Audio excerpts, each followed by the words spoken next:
கிறிஸ்துவுக்குள் அன்பானவர்களே, ஆண்டவர் இயேசுவின் விலையேறப்பெற்ற நாமத்தினாலே வாழ்த்துக்களை தெரிவிக்கிறோம். இந்த நாளிலும் கர்த்தர் உங்கள் வாழ்க்கையிலே பலத்த அற்புதம் செய்வாராக.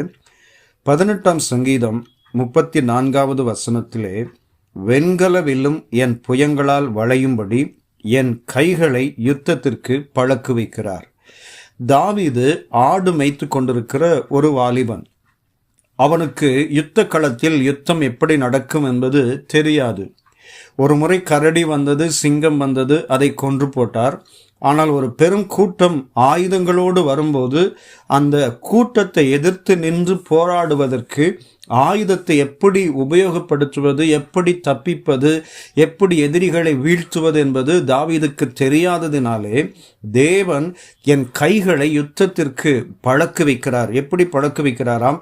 வெண்கல வில்லும் என் புயங்களால் வளையும்படி என்னை அப்படிப்பட்ட பாதைகளை கொண்டு போகிறார் என்று தாவீது சொல்கிறார். பாருங்கள், நம்முடைய ஆவிக்குரிய வாழ்க்கையிலும் தேவன் நம்மை சில நேரம் யுத்தத்திற்கு பழக்குவிப்பார். நாம் கடந்து போக வேண்டிய பாதைகளிலே சில போராட்டங்கள் இருக்கும், சில பிரச்சனைகள் இருக்கும், எதிர்ப்புகள் இருக்கும். சிலரை தேவனே அனுப்புவார். அமலேக்கியரை அனுப்புவார், மோவாபியரை அனுப்புவார். சில நேரம் நமக்கு விரோதமாய் சிலர் எழும்புவார்கள். ஆனால் எழும்பும்போது அந்த இடத்திலே தேவன் நமக்கு யுத்தத்தை பழக்குவிப்பார். யுத்தம் எப்படி நடத்த வேண்டும், எப்படி ஜெபிக்க வேண்டும், எந்த வசனத்தை கொண்டு ஜெபிக்க வேண்டும், எந்த வசனத்தை சொல்லி ஜெபித்தால் அந்த கிரியைகள் முறியடிக்கப்படும், எந்த வசனத்தை சொல்லி ஆண்டவருடைய சமூகத்தில் காத்திருந்தால் அந்த கிரியைகளை அழிக்க முடியும். சத்துரு வெள்ளம் போல வரும்போது, கழுகு போல வரும்போது அவனை மேற்கொள்வது எப்படி என்பதை ஆண்டவர் சில நேரத்திலே யுத்த களத்தில் கற்றுக் கொடுப்பார். இந்த காலை நேரத்திலே அருமையான சகோதரா சகோதரி, ஒருவேளை உங்கள் வாழ்க்கையிலே நீங்கள் பல போராட்டங்களை போராடி கொண்டே இருக்கலாம். சில சஞ்சலங்களுக்குள்ளாய் கடந்து போகலாம். ஆண்டவர் ஏன் எனக்கு இந்த காரியத்தை அனுமதிக்கிறார்? நான் ஜெபித்து கொண்டிருக்கிறேன், ஆனால் எனக்கு விரோதமாய் போராடுகிற சூழ்நிலைகள் அதிகமாக இருக்கிறது. சத்துரு ஒரு பக்கம் போராடி கொண்டிருக்கிறான், மனிதர்கள் ஒரு பக்கம் போராடி கொண்டிருக்கிறார்கள். ஏன் எனக்கு இந்த மாதிரி போராட்டம் வந்து கொண்டிருக்கிறது என்று சொல்லி நீங்கள் கலங்கலாம். ஆனால் தேவன் ஏதோ ஒரு நோக்கத்துக்காக, ஏதோ ஒரு ஆசீர்வாதத்துக்காக உங்களை பழக்குவிக்கிறார் என்று நாம் உணர்ந்து கொள்ளலாம். பாருங்கள், நமக்கு மாம்சத்தோடும் இரத்தத்தோடும் மாத்திரம் போராட்டம் இல்லை. துரைத்தனங்களோடும் அதிகாரங்களோடும் அந்தகார வல்லமைகளோடும் வான மண்டலத்தில் உள்ள பொல்லாதாவின் சேனைகளோடும் நமக்கு போராட்டம் இருக்கிறது. இந்த வான மண்டலத்தின் சேனைகள், பொல்லாதாவிகள் நம் கண்களுக்கு தெரியாதவைகள். அது பல விதங்களில் பல மனிதர்களுக்குள் புகுந்து பல இடங்களில் பல சூழ்நிலைகளில் நமக்கு விரோதமாய் போராடுகிறது.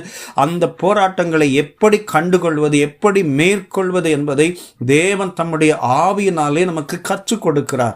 நாம் எப்படி பேச வேண்டும் என்று கற்றுக் கொடுக்கிறார், எப்படி அதை பார்க்க வேண்டும் என்று கற்றுக் கொடுக்கிறார், எப்படி விலகி போக வேண்டும் என்று கற்றுக் கொடுக்கிறார், எந்த ஆயுதத்தை உபயோகப்படுத்த வேண்டும் என்று கற்றுக் கொடுக்கிறார், எப்படி அந்த கிரியைகளிலிருந்து மேற்கொண்டு வருவது என்பதை கற்றுக் கொடுக்கிறார். இந்த காலை நேரத்திலே ஒருவேளை இப்படிப்பட்ட சூழ்நிலைகளுக்குள் கடந்து போகிறீர்களா? இன்னும் கர்த்தரோடு கூட நில்லுங்கள். கர்த்தர் இந்த யுத்தத்திலே உங்களுக்கு கற்றுக் கொடுத்த பிற்பாடு தேவன் உங்களை சமஸ்த இஸ்ரவேலின் ராஜாவாக தாவீதை உயர்த்தினது போல உங்களையும் ஒரு உயர்த்துகிற நாட்கள் வரும். தானியேலை பாபிலோன் மாகாணத்தில் உயர்த்தினது போல உயர்த்தும் நாட்கள் வரும். யோசேப்பை எகிப்தின் அதிபதியாய் உயர்த்தினது போல உயர்த்தும் நாட்கள் வரும்.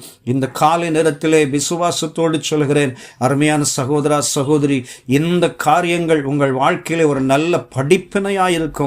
நீங்கள் அனுபவிக்கிற, கடந்து போகிற, நீங்கள் தாண்ட நினைக்கிற, உங்களுக்கு முன்பாக இருக்கிற போராட்டங்கள் எல்லாம் ஒரு நல்ல படிப்பினையா இருக்கும். இந்த இடத்திலே நின்று ஜெயம் பெறுங்கள். இந்த இடத்திலே வைராக்கியமாய் நில்லுங்கள். இந்த இடத்தில் அதிகமாய் ஜெபியுங்கள். கர்த்தர் உங்கள் வாழ்க்கையிலே பலத்த காரியம் செய்து தேவன் உங்கள் வாழ்க்கையிலே பெரிய விடுதலை அனுப்புவார்.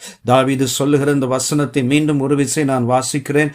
வெண்கல வில்லும் என் புயங்களால் வளையும்படி என் கைகளை யுத்தத்துக்கு பழக்குவிக்கிறார். உங்களையும் பழக்குவிக்கிறார்.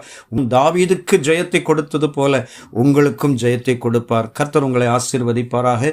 உங்களுக்காக நான் ஜெபிக்கிறேன். வல்லமை உள்ள பிதாவே, நல்ல தேவனே, இந்த காலை நேரத்துக்காய் ஸ்தோத்திரம். யுத்த களத்தில் இன்று போராடி கொண்டிருக்கிற நம்முடைய பிள்ளைகளுக்கு தேவன் பலன் கொடுத்து, அபிஷேகத்தை கொடுத்து, வல்லமையை கொடுத்து, நீ கற்றுக் கொடுக்கக்கூடிய எல்லா காரியங்களையும் நம்முடைய பிள்ளைகள் கற்றுத் தேர்ந்து தங்களாகவே அந்த கிரியைகளை மேற்கொள்ளத்தக்கதான அதிகாரமும் வல்லமையும் கிருபையும் பெற்றுக்கொள்ள உதவி செய்யுங்க. இயேசு இரட்சகர் நாமத்தில் வேண்டுகிறோம் பிதாவே. ஆமென், ஆமென்.